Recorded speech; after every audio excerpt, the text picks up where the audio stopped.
Hi friends, welcome to the vlog. My name is Nicole, if you are new. If not, hi friends, welcome back. So for today's vlog video, we are going to be talking about analog living.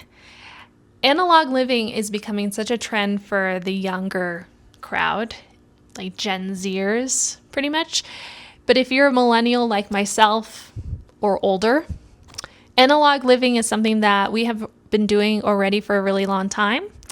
And there are some of us who have completely let go of analog living and have really embraced the digital world.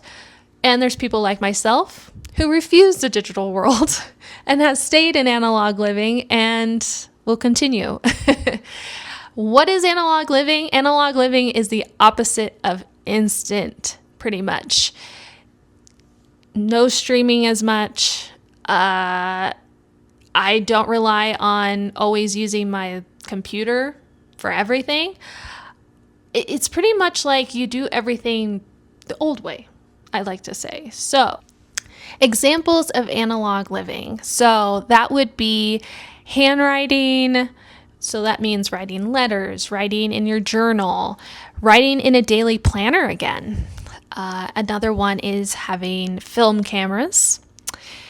And with that leads to hard copies. So hard copies of, your photos. So printing your photos and putting them actively in a photo album, or having hard copies of your music. So tape, like cassette tapes, CDs, vinyl, and then hard copies of your movies. So VHS, DVDs. If you want to go way retro with it, Laserdisc. Another one is paper, so paper books.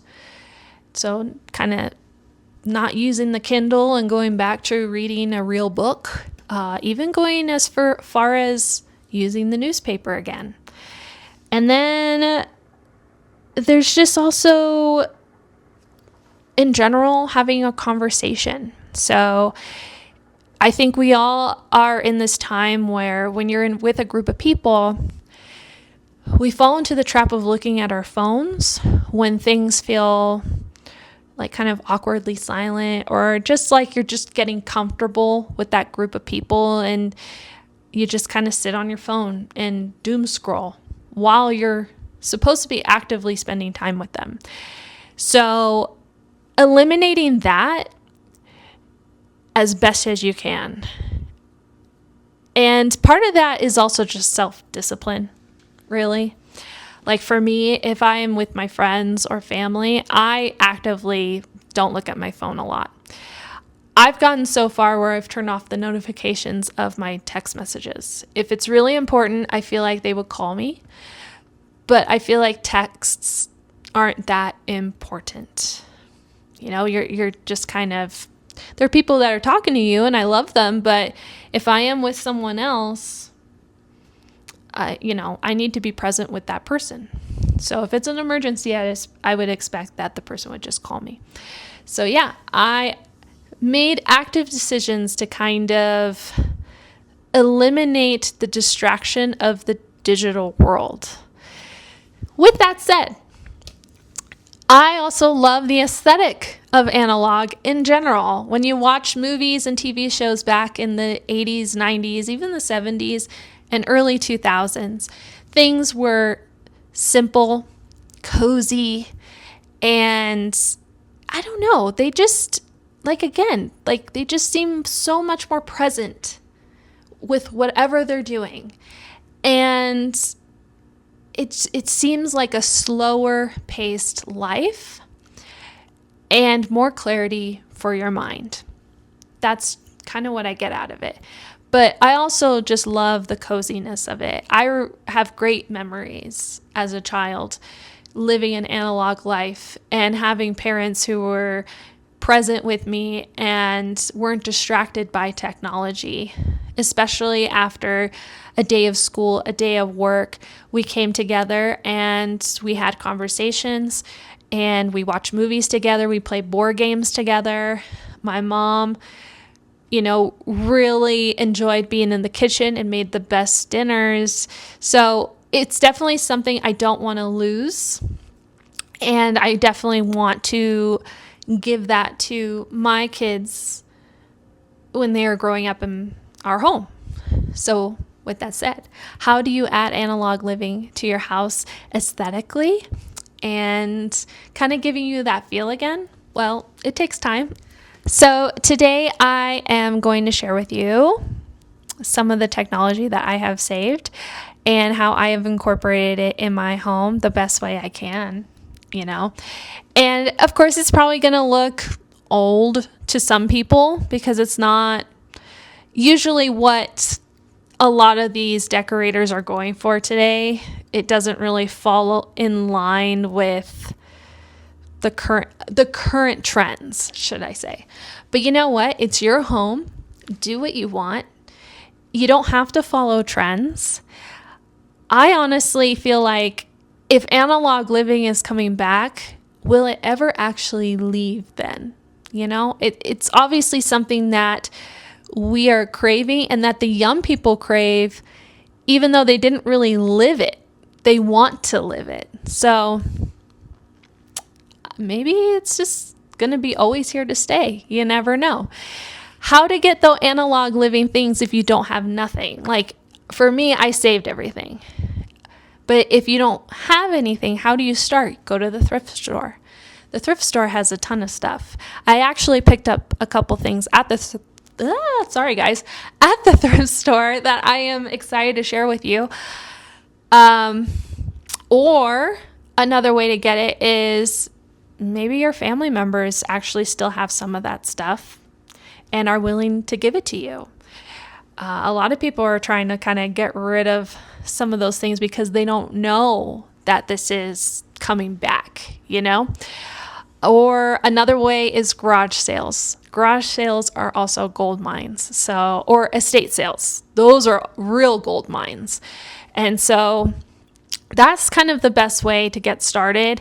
It does take time. I'm still rebuilding more of my collection. I have quite a bit, but there's always more I would like to add to my home. But I really want a VHS player. So if I come across one, great. But for now, I have DVD players, which are just fine.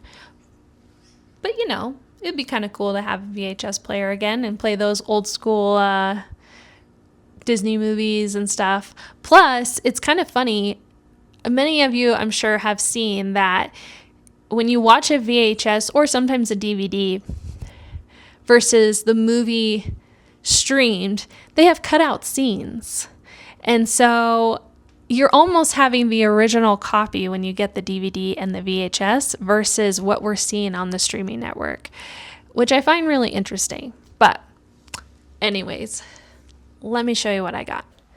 So I just thrifted this stool, and I know you're probably thinking, well, it's just a stool. But when you're doing analog living, I think everything should always be thought out. It shouldn't just be like putting something somewhere because you just want it there. So there is a purpose for this stool. And I always wanted a stool in my kitchen. I don't have one, but I saw this at the thrift store and I had to grab it because it definitely has a very old school 90s, maybe 80s, but I think more 90s time. And this particular stool, when you look online, this style sometimes can go for over $100. I got this for $14. So big bargain. I do have to get some Goo Gone and take off this sticky residue here, but I did already kind of wipe it down a little bit. So, and I can't decide if I want to leave it the way it is, this color, or if eventually I want to change it, but it's not that bad. So I might just leave it. It kind of actually goes with my kitchen. So this is where the stool is going to live. And pretty much I chose the stool to be here because this counter, I need it to be more utilized. Usually this has kind of become the junk counter and I'm getting kind of tired of it. I actually want it to be a space where we can sit and do whatever we need to do, either go from eating a bowl of cereal to looking over our mail to writing a letter or watching a movie while I'm cooking. Because even though I have a TV down there, I can't always watch that television. Having a TV in here is a little easier if I wanted to like watch a movie while I'm cooking dinner or baking, because sometimes whatever you're cooking, you may need to watch it and you can't really walk away. So this will allow me to enjoy something, like to watch while I'm actively, making food for my family. So what I'm going to do is I'm going to go through my DVDs and just pick like a few that I'm going to keep up here that I feel like I wouldn't mind having in this area. And I'll probably do them like seasonally as well, because I am very much a seasonal type of movie watcher. And with it being warm in summer, I'll probably put some summery movies there. Maybe a couple cookbooks too, to kind of hide the little bit of wire that's there. Of course, I can't hide that wire, but it is what it is. That's the only downside of analog living, is you do have more wires. We went digital because I think, got tired of the wires, but this is kind of the price you pay. You get more wires showing. So you just gotta get a little creative on how you wanna hide them. And eventually, I can't wait. I'm gonna paint this kitchen. I'm getting new artwork. So this area will look even better over time. We're gonna get new knobs on the cabinets. So with time, it will improve. But this is kind of an example of analog living. It has to be functional. It can't just be a aesthetic. Of course it is, but you know what I mean. It actually has to work with your lifestyle. And so this is how you make it work. You don't just put a TV in your kitchen. You want to have like a place to sit. And that's how they did it back in the day. It was actually like a functional space. I have these 2 boxes labeled DVDs. I kept these in storage. So I am going to go ahead and open them and see what I can put in my kitchen for now. And of course, yeah, you can always switch them out. Like I said, do it seasonally. Gotta try not to cut myself here. Ugh. But this is what I mean by hard copy. Having a hard copy of your DVD. So like this would be perfect to put in there during Christmas time. And also like I have kids who visit me, and now everybody wants to watch kids shows on the big TV. So now that I have that little TV in the kitchen, I can have the kids watch a Disney movie on the stool while they eat lunch or breakfast. So makes it a lot easier in that aspect. Okay, these are video games. So no on those. Ooh. Yeah, if you want to see something really retro, I got a Pac-Man. Okay, this looks like some Christmas movies. Got The Great Outdoors. That would be a good one to put in the kitchen because it's like a summer movie. So I'll probably put that in there. I've been wanting to watch this movie. It's not really the season for it because when I watch this, I like to watch it during fall and Christmas, but it's a good movie. Kind of sad, but it's a good movie. Those are action movies. Like that. It'd also be fun to put like sitcoms in there or just TV shows that I've collected as, a DVD. So you can just like go through episodes while you're cooking. So I do have Northern Exposure. That's an old show if you haven't heard of it. Very 90s. More Christmas movies. I love Christmas movies. Let's see. Yeah, more Christmas movies. I love Christmas movies. Okay, I must have more in this other box because that was a lot of video games and Christmas movies that I just saw. Let's see in here.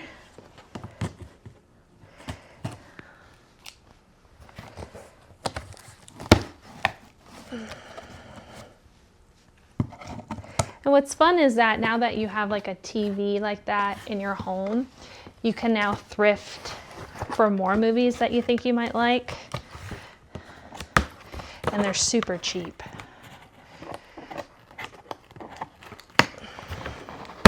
Okay, let's see. So yeah, very summer movie, Father the Bride 2. This does take place in the summer, so that's a good one to put in there.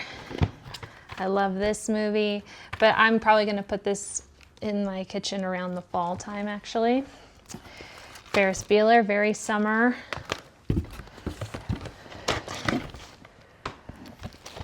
And again, I got some kid movies. Ooh, this is a good summer movie. Could put that in there. And then, like I said, seasonal. So you could put Easter, Christmas, Halloween.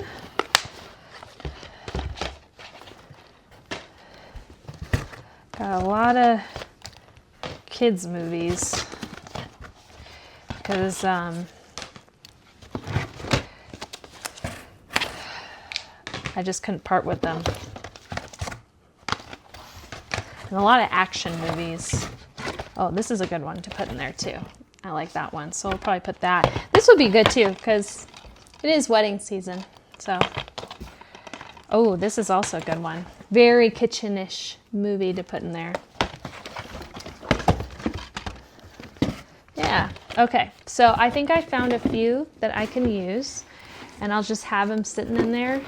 So if I'm stuck in the kitchen cooking, I got options.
So I put the rest of my DVDs in this little shelf cubby downstairs, and they actually fit perfectly, which is awesome.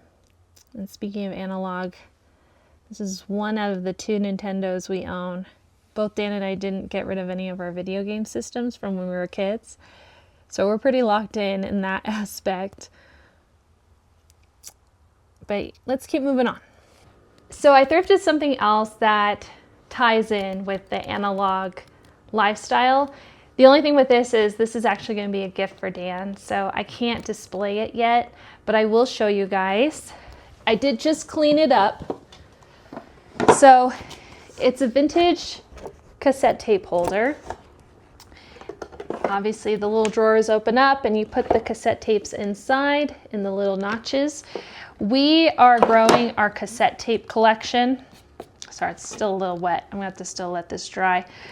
We are growing our cassette tape collection because one of our cars still takes a cassette tape and CD and DVD actually. But since our cassette tape collection is growing, I wanted to have something to store them in when we're not using certain ones in the car. They can just stay at home. And so I thought this would be really handy for him. I might keep this upstairs or downstairs, depending.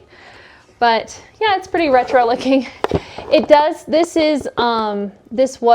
it had one of these on here and it must have fell off, but that's totally fine. Really, you can't really tell.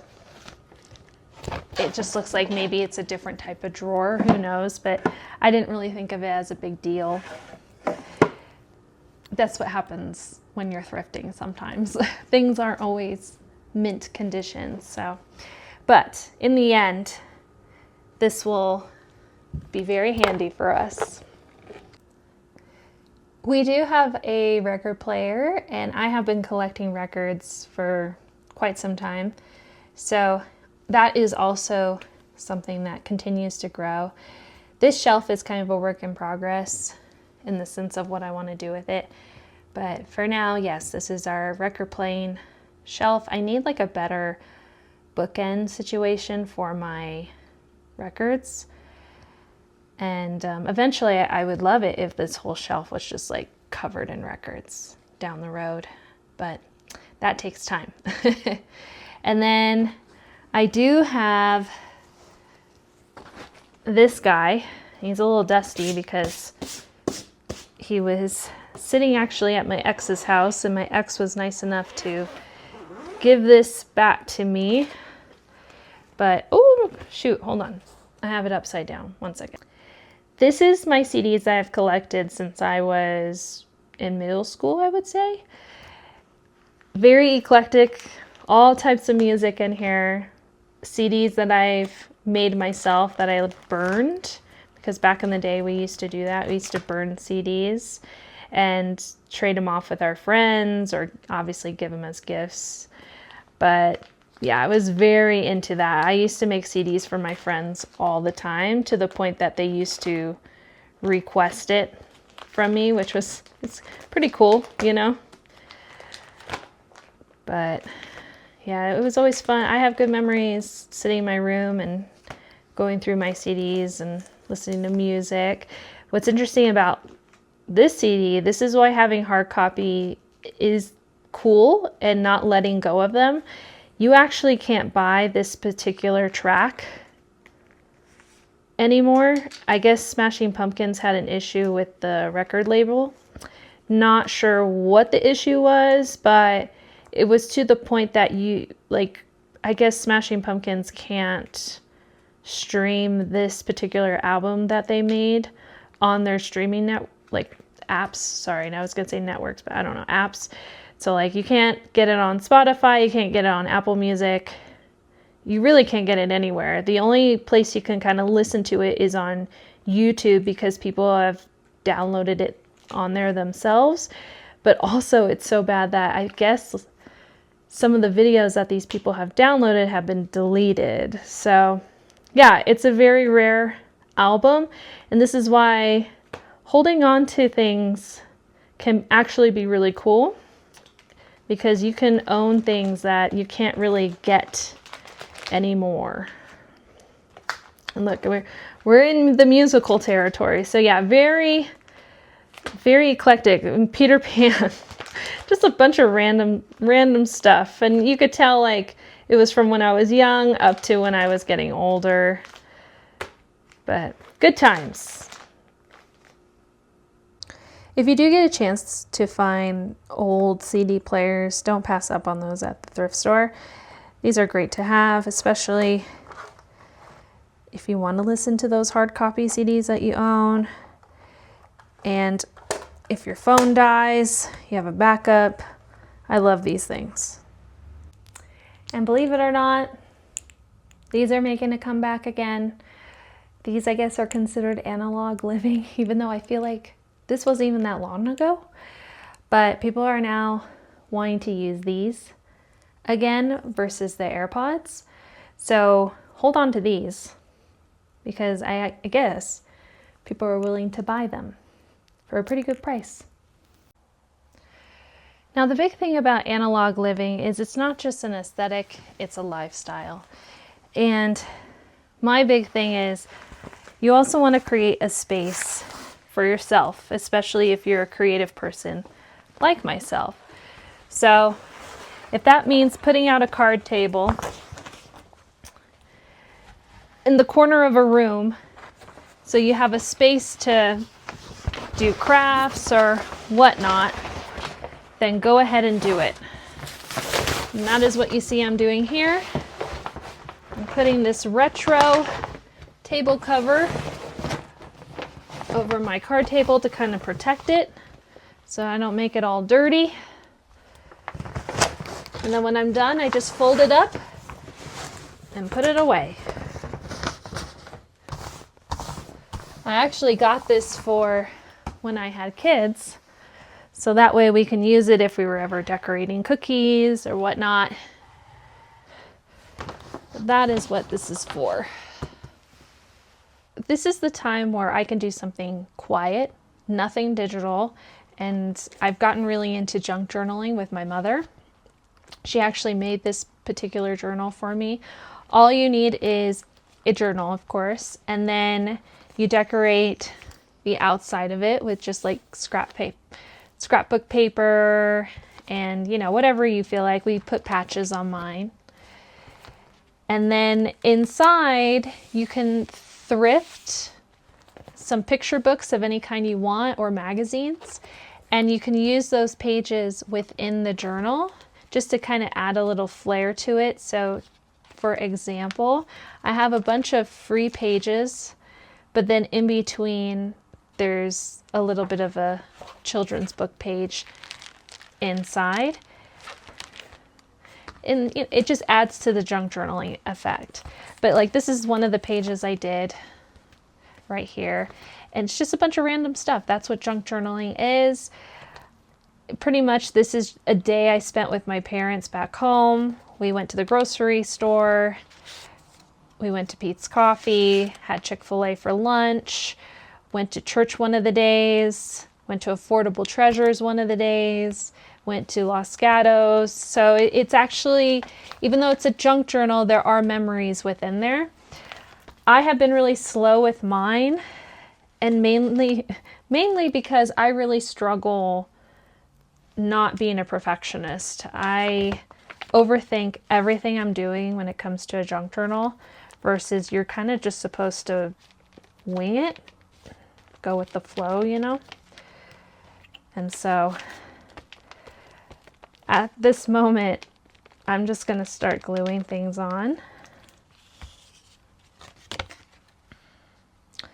and not overthink it like I normally do.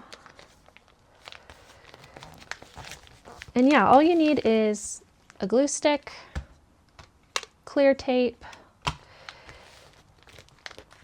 and scissors, of course. I pre-cut everything ahead of time. But yeah, it's just supposed to be quiet fun. This was a bakery I went to with my friend.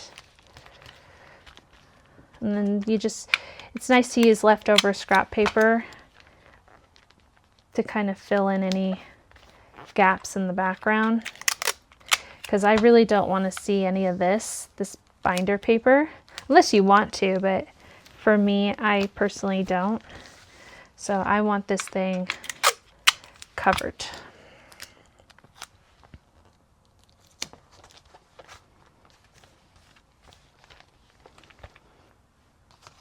I don't know if I want to use that. Probably up there. And yeah, I have to get over the fact that there's going to be overlapping.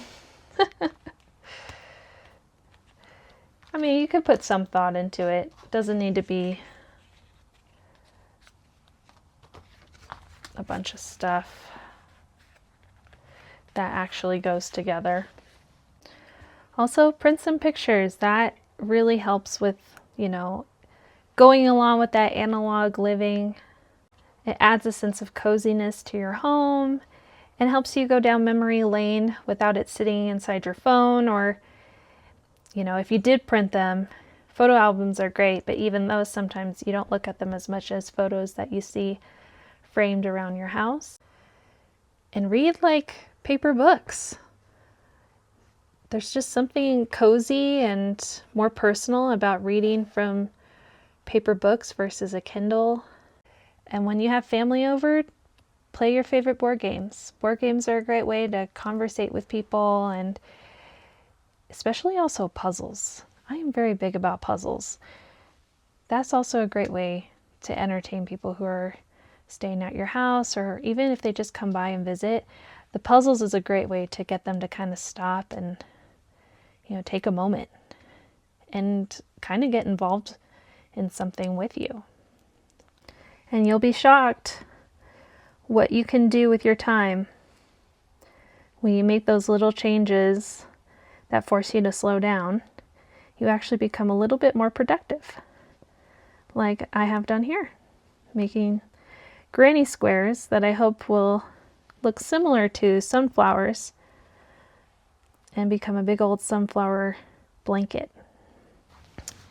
So that's kind of it, guys, for my video today. Of course, you got a little sneak peek into the direction I'm heading in regards to my home. Like I said, it's very eclectic. I got a mixture of new and old, and I don't really have plans of ever changing that. I think this is how I personally like to live. I like to have hard copy of things. I like to just have a really cozy feeling in my home, especially during the holidays. I am all about that. I love a good vintage fall, Christmas, you name it. The cozier, the better. So if you do like this kind of stuff, please subscribe and like and follow, because I'm definitely going to make a lot more videos with this kind of style. So anyways, I hope you guys have a great rest of your day, and I will see you next time on the vlog. Bye, guys.